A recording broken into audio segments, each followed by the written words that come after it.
Subscribe to StoryLab for more stories. Now, let's begin this one. Chapter 1. The Empire Builder. Joseph Farmer had built his empire from nothing.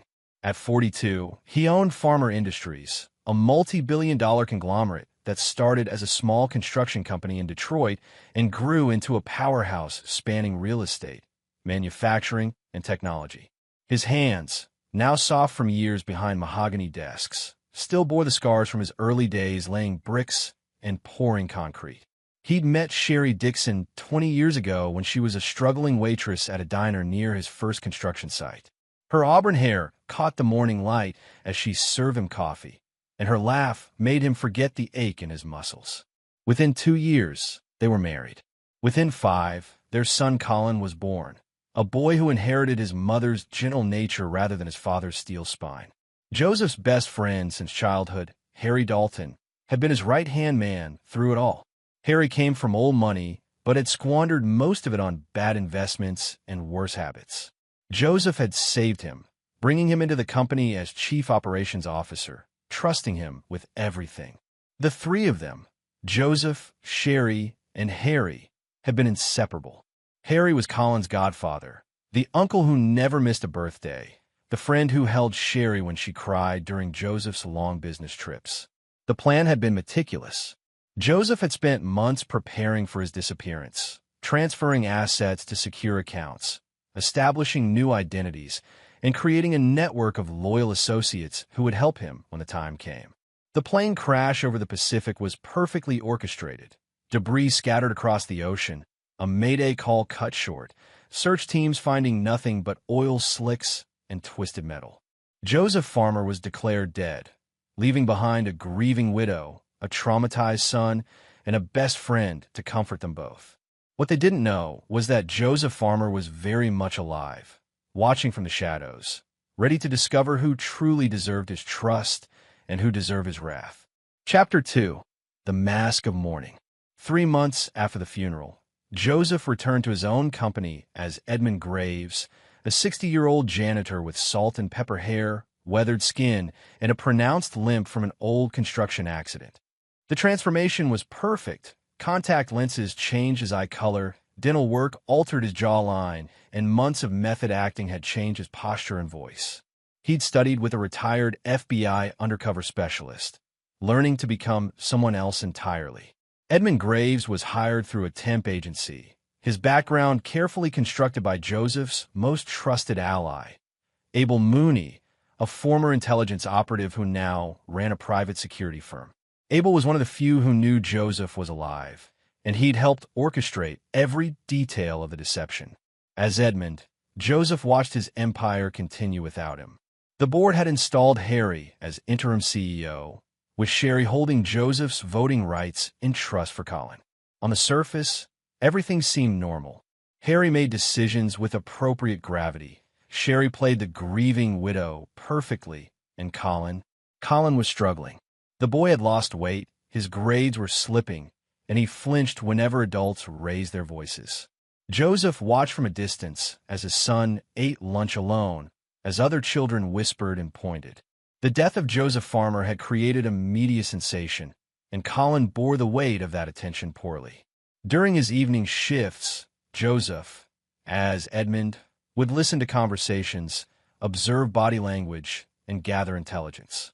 He installed hidden cameras and listening devices throughout the building, particularly in his old office, which Harry had claimed as his own. The security system answered to Abel's company, making the surveillance invisible to everyone else. For 2 months, Joseph found nothing suspicious. Sherry visited the office occasionally, always dressed in black, always maintaining the perfect image of a widow. Harry was working long hours, making sound business decisions and maintaining appropriate boundaries. Colin came by sometimes after school, sitting quietly in his father's old office while Harry worked. Joseph began to wonder if his paranoia had been unfounded. Perhaps he truly could trust these people. Perhaps his elaborate test was unnecessary. Then came the night that changed everything. Chapter 3. The Revelation. Joseph was mopping the floors in the executive wing when he heard voices from his old office.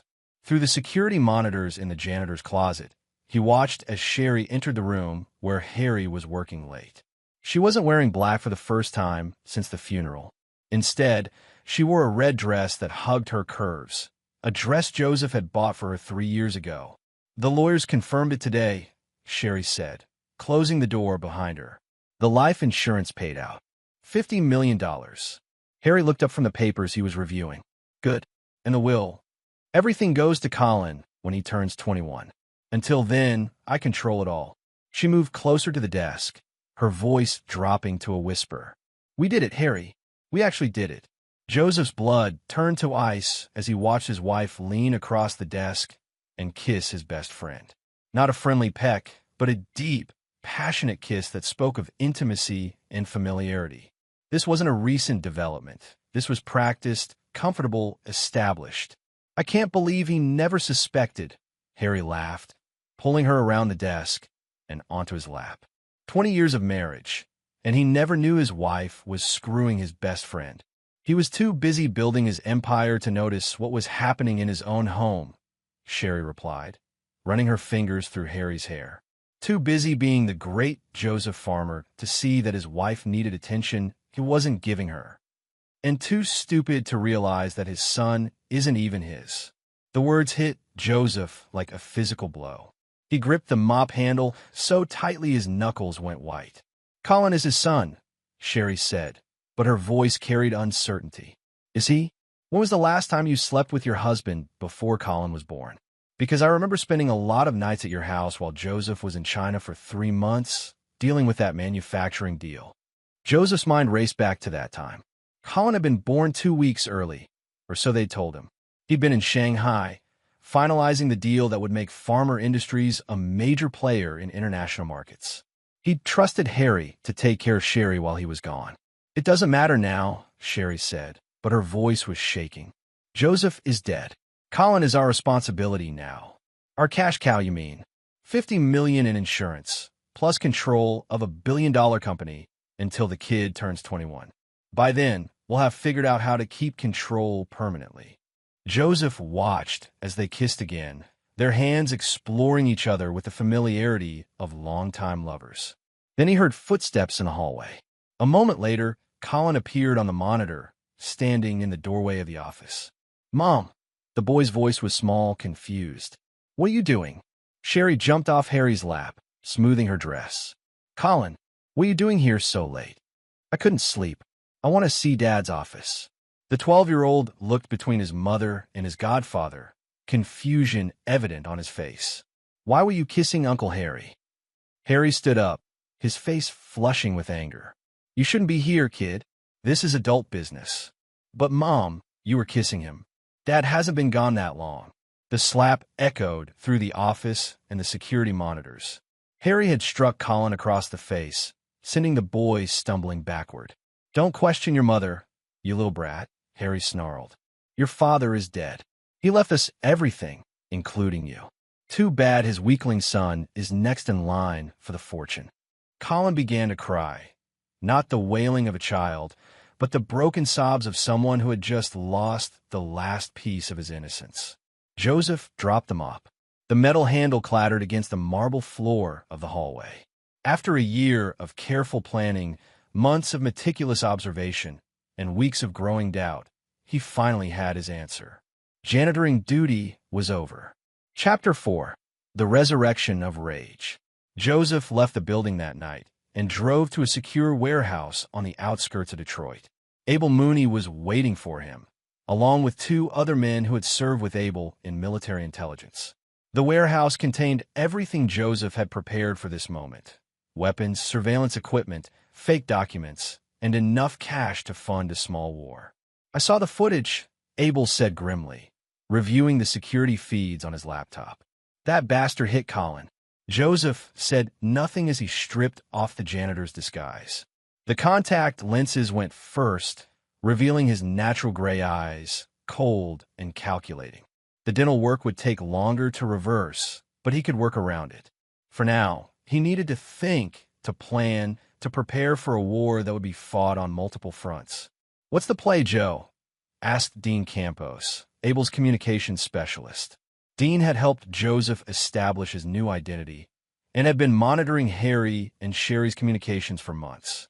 Total destruction, Joseph replied, his voice calm, but carrying an undertone of absolute menace. I want them to lose everything. Their money, their reputation, their freedom, their sanity. But first, I need to know everything. How long has this been going on? Who else knows? I need to find out if Colin is really my son. The third man in the room, Les Hayes, was a former CIA operative who now worked as a private investigator. He'd already begun compiling dossiers on everyone in Joseph's inner circle. I've been digging into their past, Les reported, opening a thick file. The affair goes back at least 15 years, maybe longer. They've been careful, but not perfect. Hotel receipts, credit card records, even some photographs from a private investigator your wife hired to follow you in 2019. She hired someone to follow me? Apparently, she suspected you were having an affair. When she found out you weren't, she kept the investigator on payroll to help her cover her own tracks. He's been helping them coordinate their meetings and avoid detection. Joseph absorbed this information without emotion.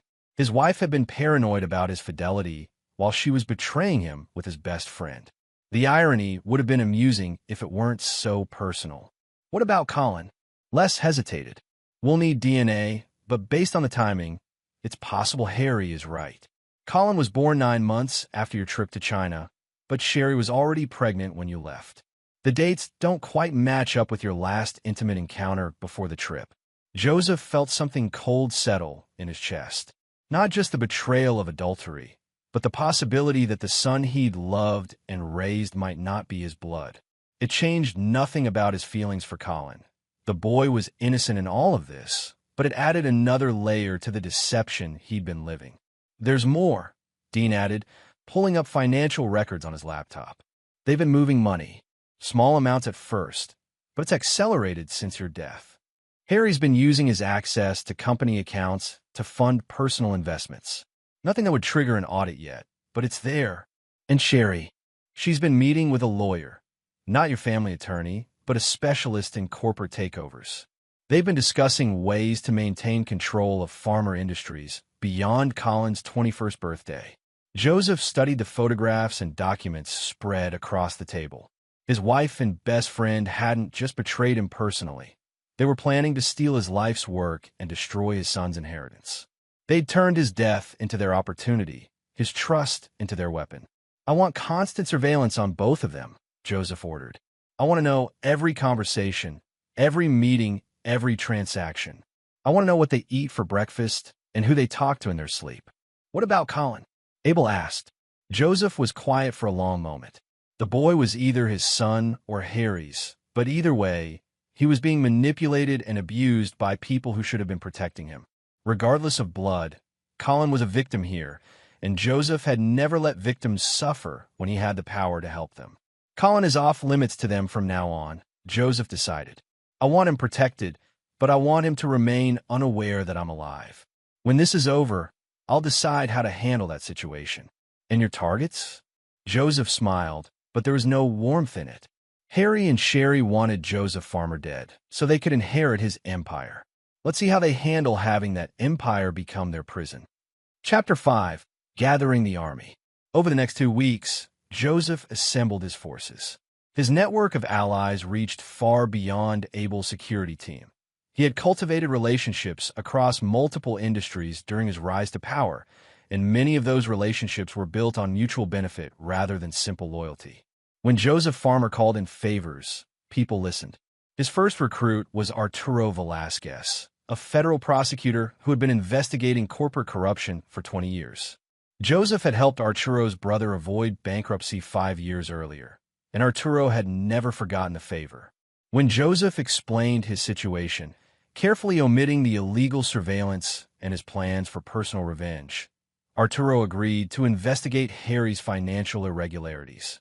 If he's been stealing from the company, even small amounts, I can build a case, Arturo promised during their meeting at a private club downtown.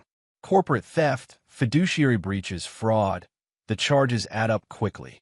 Joseph's second ally came from an unexpected source. Genevieve Kuhn had been Joseph's secretary for 15 years before retiring 6 months before his staged death. She was a sharp-eyed woman in her 60s who had managed Joseph's schedule, screened his calls, and often knew his business better than he did. When Joseph contacted her as Edmund Graves, claiming to be a private investigator hired by a concerned shareholder, she immediately knew who he really was. "Joseph Farmer, you magnificent bastard," she whispered when they met at her apartment. "I knew you weren't dead. The way you handled that quarterly report the week before your accident, you were tying up loose ends, not making long-term plans. Can I trust you, Genevieve? With anything except forgiveness for that cheating which you married," she replied sharply. "I never liked Sherry, and I always suspected Harry was a snake. What do you need?" Genevieve's value wasn't just in her knowledge of the company.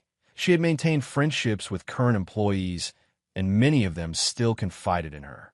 Through her, Joseph learned that morale was declining under Harry's leadership, that several key executives were considering leaving, and that rumors about Harry's relationship with Sherry were beginning to circulate among the staff.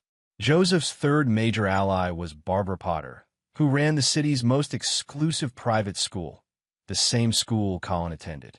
Barbara's institution had been built with donations from wealthy families, including a substantial contribution from Joseph 5 years earlier when he'd funded their new science wing.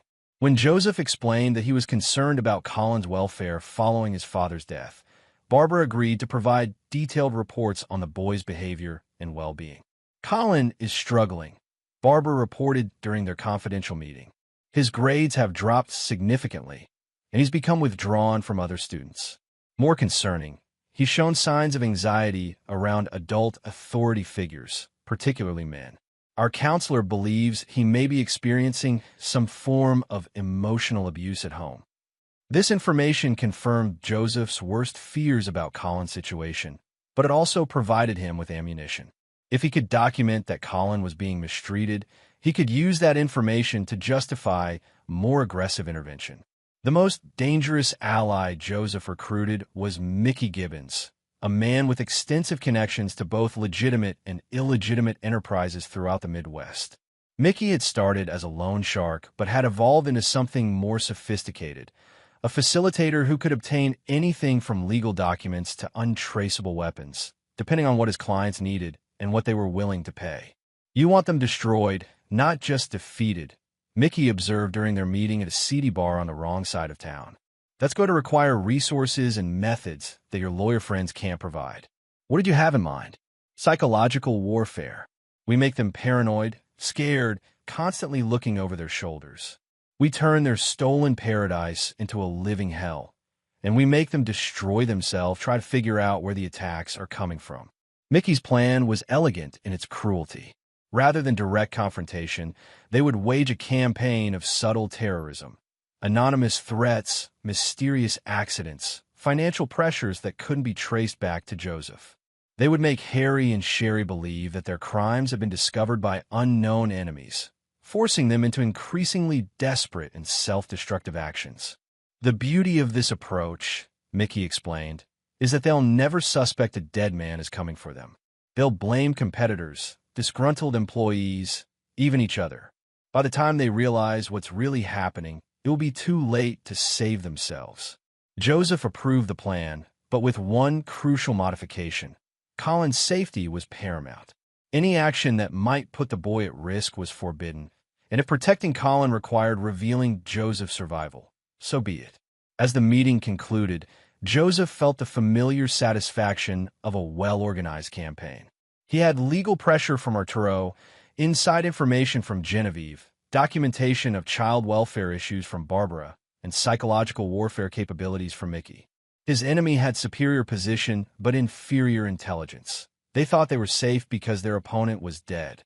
They were about to learn how wrong they were. Chapter 6: The Web Titans.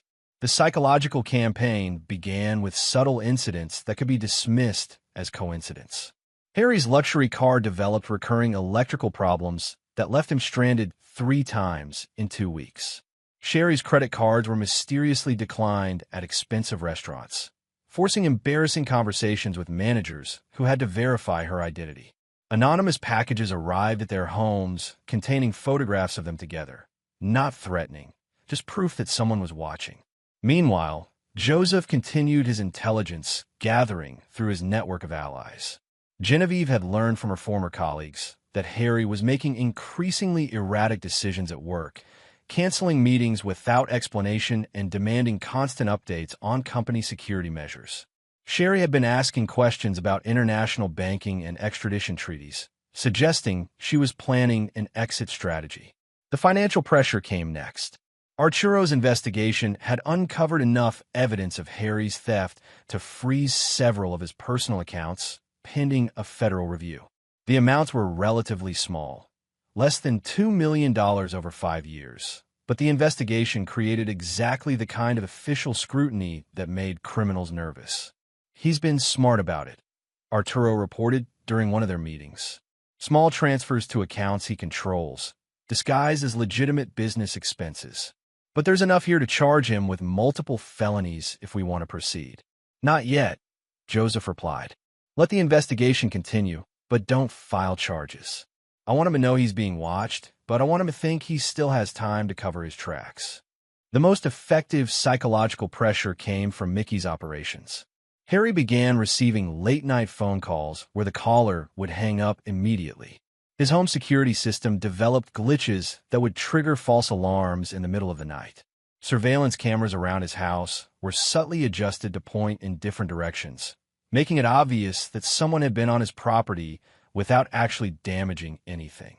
Sherry's harassment was more sophisticated because Mickey understood that women often responded differently to intimidation.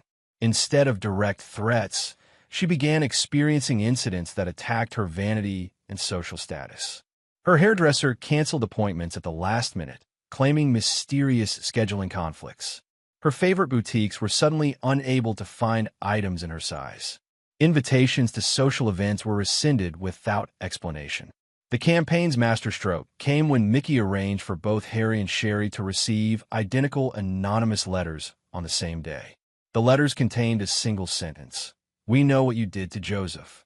The effect was immediate and dramatic. According to Genevieve's sources within the company, Harry called an emergency meeting with the security staff, demanding a complete review of all access logs and surveillance footage. Sherry hired a private bodyguard and had new locks installed throughout her house. Both of them began varying their routines, taking different routes to work and avoiding public appearances together. "They're starting to turn on each other," Mickey reported with satisfaction. Harry thinks Sherry told someone about their relationship. Sherry thinks Harry's theft was discovered and she's guilty by association. Neither of them trusts the other anymore. This paranoia created an opportunity Joseph had been waiting for. With their relationship under strain and their judgment compromised by fear, Harry and Sherry would be more likely to make mistakes, and Joseph intended to give them plenty of opportunities to destroy themselves. The trap was set during a board meeting where Harry, increasingly desperate to maintain control, made a proposal that would have been unthinkable under normal circumstances. He suggested selling Farmer Industries' most profitable division to a foreign conglomerate for far below market value, claiming it was necessary to streamline operations and focus on core competencies. The board members were shocked by the proposal, particularly since it would eliminate nearly 30% of the company's revenue. Several directors demanded detailed financial projections and independent valuations before considering such a drastic move. What they didn't know was that the foreign conglomerate in question was actually a shell company controlled by Mickey's associates. If the sale went through, Harry would receive substantial kickbacks while appearing to act in the company's best interests. It was a desperate gambit designed to provide him with enough cash to disappear if the federal investigation intensified. But Joseph had anticipated this move. Through Arturo's connections, he arranged for the Securities and Exchange Commission to receive an anonymous tip about the proposed sale, triggering an investigation into potential market manipulation and insider trading. The SEC's involvement would freeze any major corporate transactions until their review was complete. When Harry learned about the SEC investigation, his carefully maintained composure finally cracked. According to Genevieve's sources, he spent an entire afternoon screaming at his assistant, accusing various employees of sabotage and demanding to know who had leaked information about the board meeting. The psychological pressure was working exactly as planned. Harry and Sherry were isolated, paranoid, and making increasingly desperate decisions. But Joseph knew that cornered animals were often the most dangerous, and he needed to be prepared for their final, desperate moves. The end game was approaching, and Joseph intended to be ready for it. Chapter 7. The Dead Man's Hand. The confrontation Joseph had been orchestrating finally erupted during what should have been a routine evening at the Farmer mansion. Colin was staying late at school for a science project, leaving Harry and Sherry alone to deal with the mounting pressure of their situation. Joseph watched through hidden cameras as they paced through his former home like caged animals, their paranoia and mutual suspicion reaching a breaking point. "Someone knows," Sherry kept repeating, wringing her hands as she stared out the living room windows. "Someone knows about us, about the money, about everything."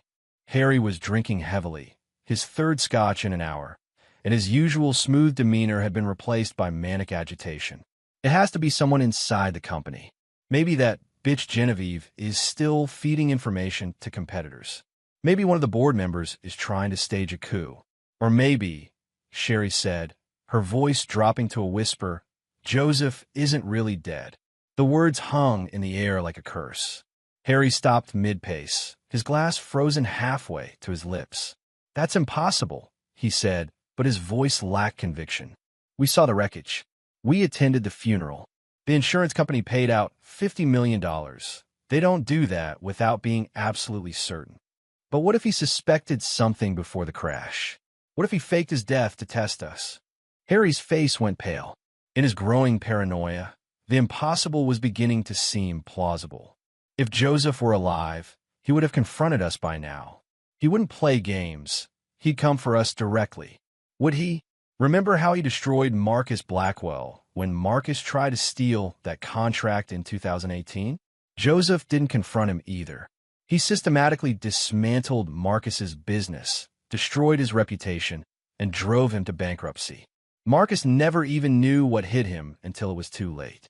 Joseph smiled grimly as he watched this conversation unfold. Sherry had always been more perceptive than Harry, and she was beginning to understand the true nature of the threat they faced. But understanding and being able to do anything about it were very different things. The breaking point came when Colin arrived home earlier than expected. The boy had finished his project early and taken the school bus home, walking into a house where two adults were drinking and arguing in increasingly frantic tones. "Mom," Colin called out as he entered the living room. "Is everything okay?" Sherry and Harry immediately tried to compose themselves, but Colin wasn't fooled. At 12 years old, he had learned to read the signs of adult distress, and he could see that something was seriously wrong. "Everything's fine, sweetheart," Sherry said, forcing a smile. "Uncle Harry and I were just discussing some business matters." "Why do you look scared?" Colin asked with the directness that only children possess. That simple question triggered something in Harry. Whether it was the alcohol, the stress, or the fear that had been building for weeks, he exploded. "Because your mother is an idiot who thinks dead men can come back to haunt us," he screamed, grabbing Sherry by the shoulders and shaking her. "Because we're being stalked by ghosts and investigated by the government and watched by people we can't see." Colin backed away, terrified by Harry's outburst. "Uncle Harry, please stop. You're scaring me." But Harry was beyond reason. "Scared? You want to know what scared means? Your father is supposed to be dead, but someone out there knows what we did. Someone knows we've been together. Someone knows about the money. Someone knows everything." "What are you talking about?" Colin's voice was barely a whisper. "Your precious father isn't the saint you think he was," Harry continued, his words slurring slightly. "And your mother isn't the grieving widow she pretends to be. We've been laughing at his memory while we spend his money and sleep in his bed." Joseph had seen enough. Through his network of allies, he triggered a series of events that would bring this situation to its inevitable conclusion. Abel received a text message that activated a prearranged emergency protocol. Within minutes, Child Protective Services received an anonymous call reporting domestic violence at the Farmer residence. The call included audio recordings of Harry's threats and abuse, along with detailed documentation of Colin's declining welfare over the past year. Simultaneously, Arturo's investigation reached its climax. Armed with warrants obtained through expedited judicial review, federal agents moved to arrest Harry on charges of embezzlement, wire fraud, and conspiracy to commit grand theft. The timing wasn't coincidental. Joseph had orchestrated everything to happen simultaneously, ensuring that Harry and Sherry would be overwhelmed by multiple crises they couldn't possibly handle. As sirens wailed outside the mansion, Joseph made his final move. He walked through the front door of his own home for the first time in over a year, no longer disguised as Edmund Graves, no longer hiding in shadows. He was Joseph Farmer, risen from the dead to claim what was his. Colin saw him first. The boy's eyes widened in shock, then disbelief, then desperate hope. "Dad," Colin whispered. "Hello, son," Joseph replied, his voice gentle despite the fury burning in his chest. "I'm sorry you had to see all this." Harry and Sherry turned toward the voice that should have belonged to a ghost. Sherry's face went white as porcelain, while Harry's expression cycled through confusion, recognition, and finally, absolute terror. "Joseph," Sherry breathed. "But you died, did I?" Joseph asked calmly, stepping further into the room. "Or did I just give you enough rope to hang yourselves?" Chapter 8. The Reckoning. The next several hours unfolded like a carefully choreographed dance of destruction. Federal agents arrested Harry as he tried to flee through the mansion's back garden, tackling him to the ground as he screamed about dead men and impossible vengeance. The charges against him were extensive and ironclad. Arturo had spent weeks building a case that would put Harry in federal prison for the next 20 years minimum.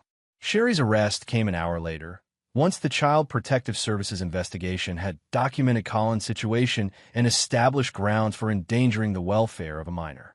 But her legal troubles were just beginning. The private investigator she had hired to cover her affair had been secretly recording their conversations for years, creating a blackmail insurance policy that Mickey's associates had recently acquired. The recordings proved conspiracy to commit insurance fraud, which carried its own federal penalties. But Joseph wasn't satisfied with simply destroying them through the legal system. That would have been efficient, but it wouldn't have been personal. As Harry and Sherry were processed through the criminal justice system, Joseph implemented the final phases of his revenge. Harry's elderly mother, Thelma Dalton, received a visit from a well-dressed young man who introduced himself as a journalist investigating corporate corruption. The young man, actually one of Mickey's associates, presented her with detailed evidence of her son's crimes, along with photographs of Harry's luxurious lifestyle funded by stolen money. When the story appeared in newspapers the following week, it destroyed Harry's reputation in the social circles where the Dalton family name had meant something for generations. Sherry's punishment was more intimate and devastating. Joseph had discovered that her greatest fear wasn't prison or poverty, it was being alone. Through careful manipulation of the media coverage, he ensured that her affair and its consequences became a cautionary tale broadcast throughout their social circle. Former friends crossed the street to avoid speaking to her. Charity organizations removed her from their boards. The country club, where she had held court for 15 years, revoked her membership. More cruelly, Joseph arranged for Sherry to learn the truth about Colin's parentage through DNA testing ordered by the court as part of the custody proceedings. The results confirmed what Harry had suspected. Colin was indeed Harry's biological son, not Joseph's. But by then, Harry was already serving his federal sentence, and Sherry was facing her own imprisonment. The revelation created an exquisite irony.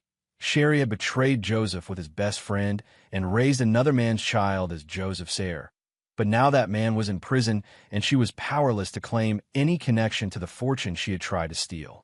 Colin would grow up knowing the truth about his parentage, but legally and practically, Joseph remained his guardian and beneficiary. Joseph's treatment of Colin was perhaps the most complex aspect of his revenge. Despite learning that the boy wasn't his biological son, Joseph felt no diminishment of love or protective instinct. Colin was innocent of his parents' crimes, and more importantly, He was the victim of their selfishness and greed. I know this is confusing, Joseph told Colin during one of their first conversations after the truth came out. I know you're angry and scared and you don't understand why the adults in your life have been lying to you. Are you my real father? Colin asked, his voice small and hurt. I'm the father who chose you, who raised you, who loves you regardless of biology, Joseph replied. Harry provided genetic material, but I provided everything else that matters. The choice of what to call me is yours. Colin was quiet for a long moment, processing this information with the resilience that children often display in impossible situations. Can I still call you Dad? I'd be honored if you did. The conversation established the terms of their relationship going forward. Joseph would not pretend that biology didn't matter, but he would not let it define their bond either. Colin would grow up knowing the truth about his origins, but he would also know that love and commitment meant more than shared DNA. Chapter 9. Empire Reclaimed. 2 years after his resurrection, Joseph stood in his office, reclaimed from Harry's brief occupation, and surveyed the empire he had rebuilt from the ashes of betrayal. Farmer Industries was stronger than ever. Its value increased by 40% since his return. The federal investigations had actually helped the company by exposing and eliminating the inefficiencies and theft that had been bleeding money for years.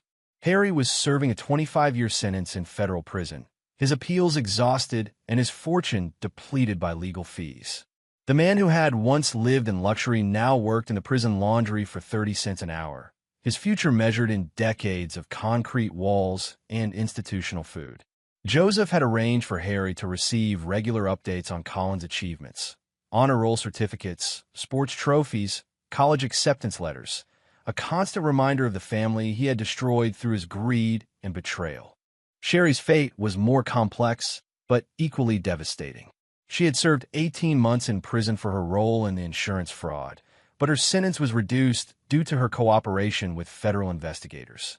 However, her cooperation had come at a price. She was forced to provide detailed testimony about her affair with Harry, her knowledge of his theft, and her own attempts to manipulate Joseph's will and estate planning.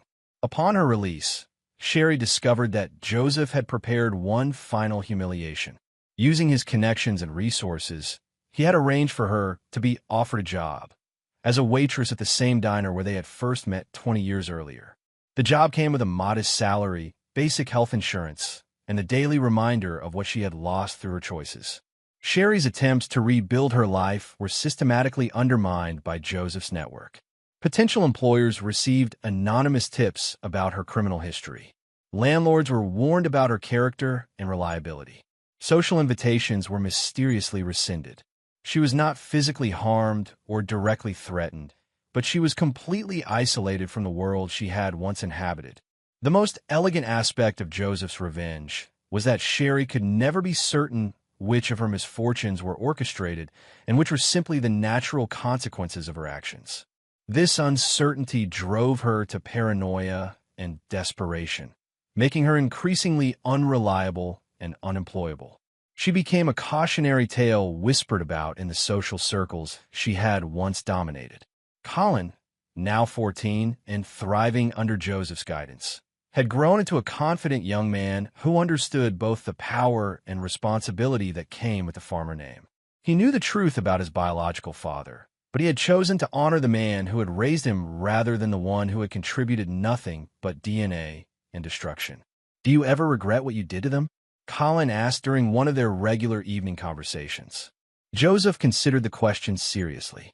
I regret that their actions made my response necessary. I regret that you had to witness the ugliness of adult betrayal at such a young age. But I don't regret protecting what I built or ensuring that treachery has consequences. What if they had just asked for forgiveness instead of trying to steal everything? Then they would have received forgiveness, Joseph replied without hesitation. But they didn't betray me in a moment of weakness or passion.